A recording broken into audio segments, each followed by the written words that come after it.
Hello नमस्कार दोस्तों, आप देख रहे हैं आरपीसी भोजपुरी।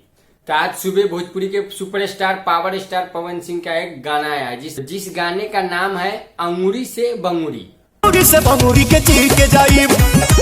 तो चलिए गाने के बारे में बात करते हैं, आइए देखते। तो इस गाने का लिरिक्स अच्छा ही है और इस गाने को लिखे हैं आशुतोष तिवारी जी।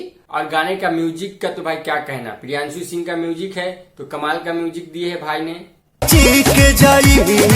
तो पवन सिंह का फेवरेट म्यूजिक डायरेक्टर है भाई, तो ही इस गाने को म्यूजिक दिए हैं। और इस गाने में जो एक्ट्रेस काम किए हैं नैना गुप्ता, इस गाने में बहुत ही स्लो लगा नैना गुप्ता का डांस भी, और उनका जो लिपिंग था वो मैच नहीं कर रहा था इस गाने में। गोरी के कटोरी संगे कोई नहीं पले। बाकी इस गाने का बैकग्राउंड म्यूजिक और बैकग्राउंड में जो डांस कर रहे हैं वो भी सब सही था।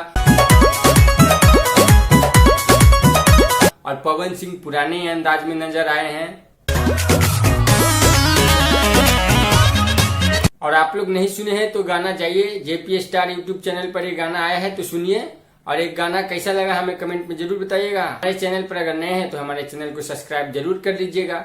रुको जरा, सबर करो। लेकिन एक बात और, आप लोग सन ऑफ बिहार का ट्रेलर रिव्यू नहीं देखे हैं तो जाइए ना भाई, डिस्क्रिप्शन में लिंक है, देखिए और मजे उठाइए।